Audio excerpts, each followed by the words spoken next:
Dalilin cire Fatima Ali Nuhu daga harkar fim. Salam, barka da zuwa tashar iService don soyayyar ku da manzon Allah. Ku danna subscribe sannan ku danna mana ƙararrawa. Akwai wasu zargi da suke gudana a zukatan 'yan kallo, inda suke cewa menene dalilin da yasa Ali Nuhu ya cire 'yarsa Fatima daga harkar fim.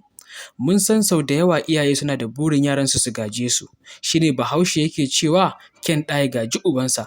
Dangane da Ali Nuhu abin ya sha bamban. Wasu suna cewa ya cire ta ne daga harkar fim domin yana son ta yi karatu sosai. Wasu kuma suna cewa ya cire ta ne domin ya san harkar akwai ɓata gari. Wasu kuma suna cewa ita ce ba ta da sha'awar yin fim. Wasu kuma suna cewa domin ya san mace ce nan gaba aure za ta yi.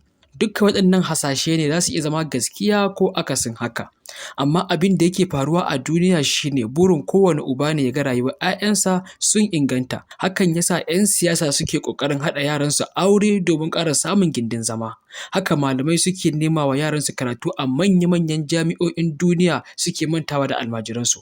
Haka jaruman fina-finai suke sanya yaransu a cikin manya-manyan fina-finai suna mantawa da masu yi musu hidima. Kamar yadda Adam Zango ya dage wa ɗansa Haidar sai ya zama mawaƙi. Haka Shaba sai neman cusawa 'yan kallo soyayyar ɗansa yake a zukata amma abin ya faskara. Ba iya Kannywood ba har Bollywood abin hakan take, kowa nasa yake son ya gani. Amma a wajen Ali Nuhu abin ya sha bambam. Idan har ya cire ta ne domin ta yi karatu, hakan daidai ne domin mun gani a social media inda take graduation a babbar school a Najeriya. Idan ya cire ta ne domin tsoron ɓata gari da ke cikin harkar, wannan ma hangen nesa ne, domin idan yau shi ne gobe ba shi ba ne. Idan har ya cire ta ne domin ita ce ba ta da sha'awa, hakan yana faruwa a cikin manyan masana'antu na duniya, kamar yadda yaran Sharukan duka ba sa son sana'ar. Haka yaron Adam Zango shi ma baya son harkar. Idan har ya cire ta ne domin nan gaba kaɗan za ta yi aure, wannan ma hangen nesa ne, domin a wata hira da yi da BBC shi ma yana da burin hakan. Rayuwa ta nan shekara 10.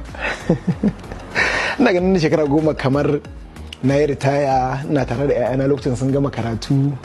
Me yawa na samu jika. Daga ƙarshe za mu ji daga bakin malamin addini akan Fatima Ali Nuhu. Ali Nuhu da ke haziki ne irin mutanen nan ne masu hangen nesa. Ai kun ga yarsa tana cikin wannan masana'antar. Amma kuma daga baya sai muka gani a social media an ce ya cire ta daga ciki. To me yasa ya cire ta? Hangen nesa ne, domin abin da yake tunani idan yau shine gobe ba shi bane. Idan yanzu yana cikin masana'antar fim, duk abin da ta yi na rashin kyautatawa zai iya tsawatarwa, ita kanta ba za ta iya yi ba tunda ta san yana ciki. Haka su kansu abokan sana'ar tasu za su ji tsoron yi mata wani abu na rashin kyautatawa domin yana nan. Ya fi san cewa akwai ranar da zai mutu. Idan babu ransa, yarsa tana cikin wannan masana'anta fa sai abin da hali yi. Tsoron wannan yasa Ali Nuhu ya cire yarsa. Duk da bai faɗi dalili ba, amma zato mafi rinjaye wannan hangen nesan ne yasa ya wannan. Ku danna subscribe sannan ku danna mana ƙararrawa.